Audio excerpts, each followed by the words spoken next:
Hey everyone, welcome to the KetonExpress Summit. You're here with your host, Jill Christensen, and I can't wait to introduce you to Drew Manning from Fit2Fat2Fit. And I'll give Drew a chance to say hello here in a minute, but I just want to quickly give you his some information about Drew.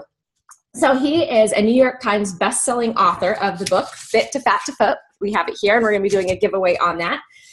He's also best known for his Fit2Fat2Fit.com website and the experiment that went viral online. He's been featured on shows like Dr. Oz, Good Morning America, and The View, as well as many others. And his experiment has since become a hit TV show called Fit2Fat2Fit, airing on A&E and Lifetime. So Drew's also had a very successful podcast called Fit2Fat2Fit as well, or the Fit2Fat2Fit experience is what that's called. And he's recently reached over 1 million downloads. So very awesome information he's sharing over there. And since his self-experiment went viral, Drew's helped thousands of people learn to live a healthy lifestyle and completely transform their lives. So welcome, Drew. So glad to have you here on the summit today. Thank you for having me, Jill. I really appreciate it. It's my pleasure. Yeah, awesome. So, what piqued my curiosity, you wrote this book, and yes, what I absolutely loved about that is how you decided to question your belief that, oh, it's easy to be fit, it's easy to be healthy. And you said, let me put the shoe on the other foot and see how it feels to lose weight from someone who's actually struggled with weight. So why did you decide to do that? Like, what was your impetus behind that, I guess? Yeah, so it had to do with the fact that I grew up my entire life in shape, right? It was all I knew my whole life. I played football and wrestling since a very young age. I had 11 brothers and sisters, and we all played sports, right? I know, crazy, right? Like, I have no idea how my parents did that. I have 2 and I'm struggling. Yeah. But anyways, I became a trainer in 2009, and immediately there was a disconnect, obviously, between me and my clients who were overweight, because they would always tell me, that they would give me excuses as far as why they couldn't just follow the plans that I gave them. So meal plans and workouts. And I just couldn't understand why it was so hard for them, because it seems so easy for me. You just be disciplined and you just do it, and you stop eating the junk food and you go to the gym. Why is it so hard? And they're like, oh man, Drew, you don't understand, because for you, it's been easy your whole life, but for me, it's hard. And so anyways, I knew there's a disconnect. So I was aware of that, but I tried to find a way to fix it. So I was thinking of ideas. And for whatever reason, the idea of getting fat on purpose, it made sense in my mind. It was like a lightning bolt struck my brain. I'm like, oh my gosh, this sounds like an interesting idea. I need to do this. And so I checked with friends and family, and everyone's like, oh yeah, you should totally do it. It'll be awesome. Be a great experience for you. And so that's kind of how I came up with the idea and how I got started. And that was the why behind doing my Fit2Fat2Fit journey. Yeah. So tell me, what did you learn, like, through that experience? What did you learn about what it takes to lose weight and be successful? Yeah. So first of all, it was a very, very humbling experience for everybody that's listening. I gained 75 pounds in 6 months. I stopped exercising. I ate a standard American diet. And 75 pounds is a lot of weight. And the other hard part was not being able to exercise, right? I was obsessed with that. And I used to, complain if I went 2 days without exercise, right? And so it was really hard for me. And I realized just how wrong I was. That was one of the biggest lessons I learned, was how wrong I was when it came to transformation. I used to focus so much more on the physical side of weight loss, meal plans, workouts, calories, macros, changing up, the workout routines, helping people lose weight and transform their body. But honestly, when it comes down to transformation, the real key is the mental and emotional side. That is where it's made into a true lifestyle change. And so the biggest lesson I learned was just how much of transformation is mental and emotional. And had I not done this, I never would have been able to connect with someone on the mental and emotional level. So how it changed me was now I focus so much more on helping people overcome their mental and emotional challenges, because that is where the battle is won. And that's how you make it a true lifestyle change. I could give you the best meal plans, the best workouts, the best program to follow, the best trainer. None of that matters, because most of us know we need to eat healthy and exercise. It's helping that person overcome their own unique mental and emotional challenges. And so that's kind of what I focus on doing nowadays.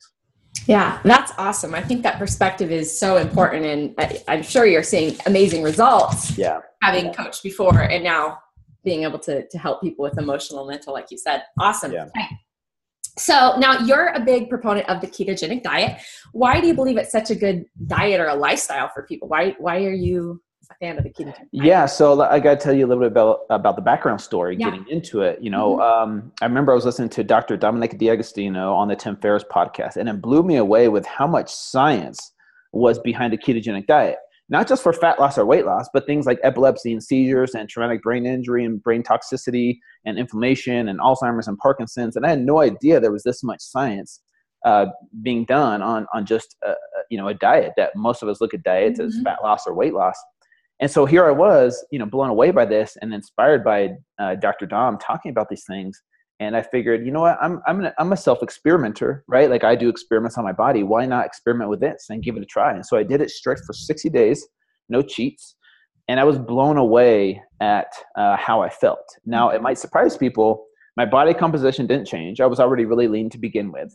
My performance in the gym took a dip initially, right? I was doing CrossFit type of workouts, very glycolytic workouts. And but eventually it came back. And so my performance didn't change a whole lot from beginning to end.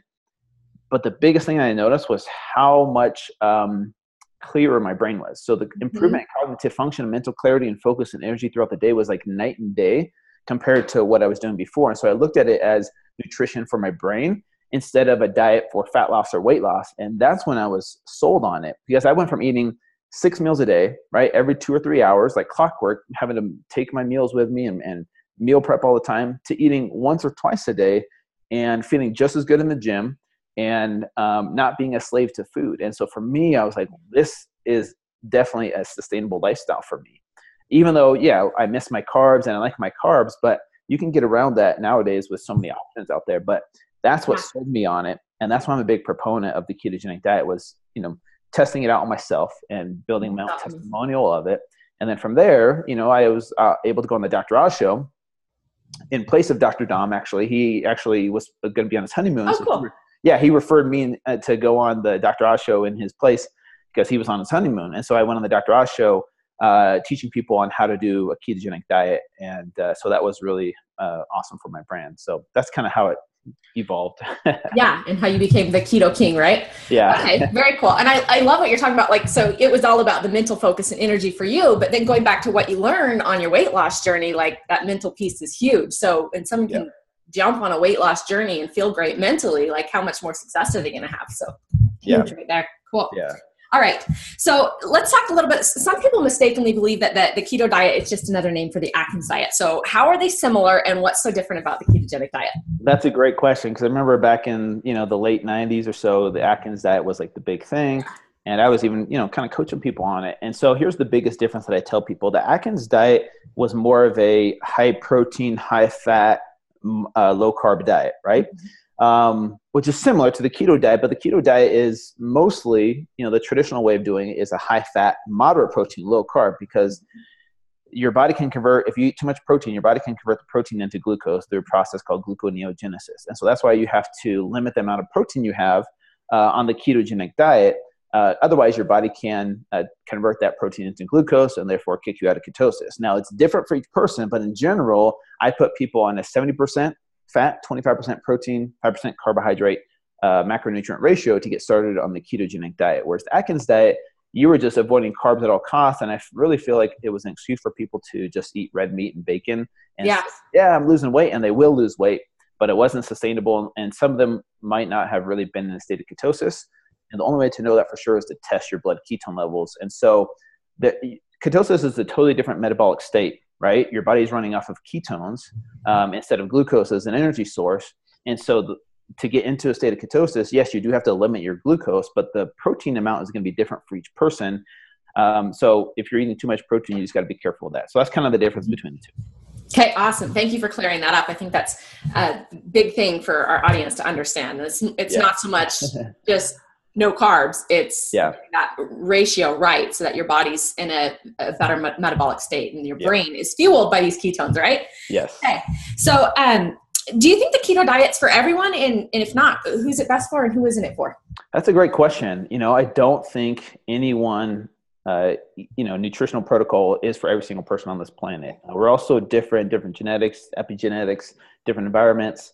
I don't think the keto diet is for everybody, but I do think everyone should at least look into the science behind it and at least try it out to experiment with it to see if it's right for you. Because me, a doctor, any other author of keto books or other nutritional protocols will tell you, this way is the best way, but the only person that knows what's best for you is you. And so the only way to know if the keto diet is right for you is not to do it for a few days or a week. I tell people to give it at least 30 to 60 days minimum, consistent no cheats. No cheats. Yeah. Don't do keto for a few days and then, eat your carbs and be like, oh, I'll try it again for a few days, because it really takes your body a long time to get adapted to it. So 30 to 60 days on average is what I tell people to get adapted to the ketogenic lifestyle. And then from there, you can make a decision. Okay, was this optimal for me? And that, there's a lot of pre-existing conditions that people might have where it might not be optimal for them.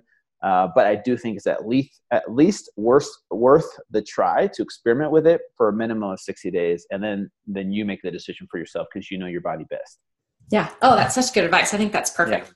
Yeah. Okay. So what are some common reasons you see people are afraid to embrace the ketogenic diet? Because it's a little bit controversial out there right now, right? It goes against some of the information that we've been given. Yeah, it's really hard for people to wrap their brain around the idea of eating fat for fuel, right? Because we've been taught, for a long time that fat is the enemy, that fat is bad. And so to tell someone that, hey, you're going to be eating lots of coconut oil and butter and, full fat cheeses and heavy creams and all these fattier foods, we're so scared because doctors have told us, hey, if you eat these foods, you're going to clog your arteries and have a heart attack, right? So stay away from those things, eat low fat foods, 7 to 11 servings of grains. And that's been drilled in our mind ever since we were kids. And our parents taught us that too, because that's what they were taught. And so it's really, really hard for people to come around to, see, when I put butter in my coffee, people are like, what are you doing? Like, are you crazy? Do you want to die? And so it just takes time for the general public to know who to trust, right? And to see the newer science and newer research that's coming out. The problem is that you have people that are really, really smart, like doctors, who still disagree with what is the right way. And so it leaves us, the mass, the masses and your middle America confused about who to trust. And so do your own research, right? That's why I tell people, do your own research, listen to podcasts, read some books, talk to your doctors about it, but get different opinions from different doctors, because one doctor just, might be taught one certain protocol and another doctor might believe in something else. And so that you got to put the power back in your hands and not, be swayed by the media and other people telling you what to do. Does that make sense? Yeah, so much sense. And I think it's good advice, really good advice. So the fat thing is one thing people worry about. What about carbs? Like, especially from like a athlete standpoint, like athletes have been told you have to have carbs if you want to compete in any sort of an endurance. What about that? Yeah, it's very similar to the same situation where we've just been drilled in our heads, hey, eat carbs, otherwise you won't be able to be fueled. But here's the thing is, once you learn that your body is designed to run off of two different types of fuel, right? Glucose, which is very fast burning energy, and ketones, then you can kind of look into the science and see, okay, how can I utilize fat, which is a more efficient energy source than glucose? Why? Because glucose, you have to replenish constantly, especially if you're a high-end athlete or an endurance athlete where you're burning through that glucose so quickly. You can only store maybe 2,000, 3,000 calories of glucose at a time. Well, look at it like an endurance, like a marathon or a triathlon, you're going to burn through that 2,000 calories really quickly, especially if you have a high metabolism. And so you're constantly having to replenish that. But if you can become fat adapted, which takes, probably 60 to 90 days for your average person, and realize that your body can run very efficiently off of fats as a fuel source, you're going to feel so much better in the long run, in my opinion. And so it just takes some experimentation. And I think the thing that's helping athletes is seeing other athletes perform at high levels on a ketogenic diet. So you have some big names of people doing the ketogenic diet now, not just for fat loss, but for performance. And then that's what's going to convince other athletes to be like, oh, this person's doing this, I'm going to check that out too. And then it starts to spread. Does that make sense? So yeah, absolutely. Well, I can't wait to see a point where we have an Olympic athlete on the ketogenic diet. That'll be so cool. That'll be serious validation for those who are still struggling with that idea and that concept. So cool. Yeah. All right. What are some of the common challenges that people have on the ketogenic diet or getting into ketosis, and how do you help them solve that? Like what are some of the pitfalls and how do we get around them? Yeah, that's a great question. So many people, this is where a lot of people struggle and have bad experiences with keto, and they think, oh, well, I had a bad experience with keto the first couple of weeks, and so I might as well not do it. And so the transition is really, really important. First, I tell people to be patient with themselves. So you have to understand you've been running your whole life off of glucose as an energy source, and now you're telling your body, okay, no more glucose. We're going to learn to run off of ketones. Well, your body's going to fight back. It likes that fast burning energy source from glucose. And now you're trying to tell your body, okay, no, you have to learn to run off ketones. It takes a while to transition. So first of all, be patient with yourself. It's going to take a good, like I said, 30 to 60 days to become adapted to using ketones as an energy source. A couple things that are going to help, because people, when they shift over and make the transition, some people experience the keto flu. So there's a couple things that people can do to reduce those keto flu symptoms so that that transition is a lot smoother. The number one thing is to drink more water than normal. If you're switching over to a high-fat diet, your body's not going to retain as much water. So a lot of people like that because they're going to lose some water weight initially, but your body also might become dehydrated. So drinking more water than normal is key. The second thing is to look at your electrolytes and make sure and balance those out. So sodium, potassium, and magnesium, when those are out of whack, that's when you experience symptoms like the keto flu. So lightheadedness, dizziness, fatigue, brain fog at first, cramping in the muscles. It's all a lack of electrolytes. So adding salt to your food. So 5 to 10 grams of salt per day, which is a lot, right? I'm not talking about the iodized salt. I'm talking about real salt. Yeah, pink Himalayan salt that still has the minerals intact. That right there is essential. But just like fat, people are afraid of salt, thinking, oh, if I have too much salt, my body will retain water and I'll get puffy and also get high blood pressure. High blood pressure, yeah. Yeah, and so that's another thing that people need to learn and understand is not to be afraid of salt. So salt is your friend, 5 to 10 grams, and then also potassium and magnesium. Magnesium, you want to have about 300 to 500 milligrams per day, and potassium is about 1,000 to 1,500 milligrams per day, so that you can get that in supplement form, just to make sure your electrolytes are balanced, and then that transition is you're going to feel so much smoother. The last thing that I've seen work really well for a lot of people is exogenous ketone supplement, especially during the transition, because at first your body's not going to be producing a ton of ketones. And so what exogenous ketones do is you're giving your body a huge bolus of ketones, even though it doesn't know how to use them as energy yet. Your body's going to learn a lot quicker. If you're flooding it with ketones when there's no glucose available, it's going to be able to learn to use those ketones a lot quicker, in my opinion. And that's what helps out with the transition a lot better. They're not necessary. I'm not trying to say you need them, but if you are struggling with the transition, you might want to look into them. They're a lot more affordable than they used to be, and there's a lot more companies making them nowadays.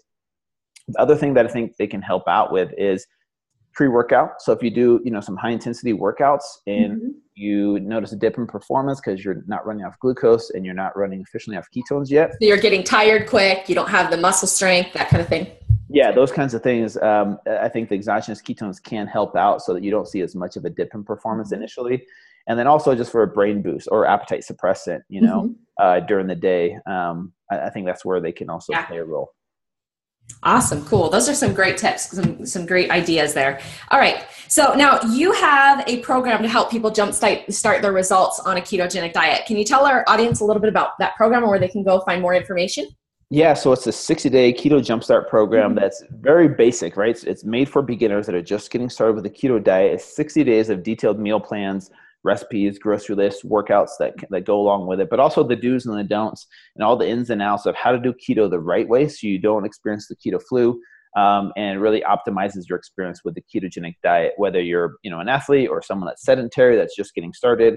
It's designed for your beginner person that's just getting started. And so if you go to keto.fit2fat2fit.com, you can access that. It's an ebook. Like I said, it's really, really easy to understand and read. And it basically goes over all the stuff what we've been talking about, right? The top mistakes that people make, how to get rid of the keto flu, and how to make this lifestyle really, really easy and make that transition really, really easy. All the meals are easy to make, no weird ingredients. And I think most people like the keto diet because the food actually tastes good. You're adding butter, coconut oil to your food.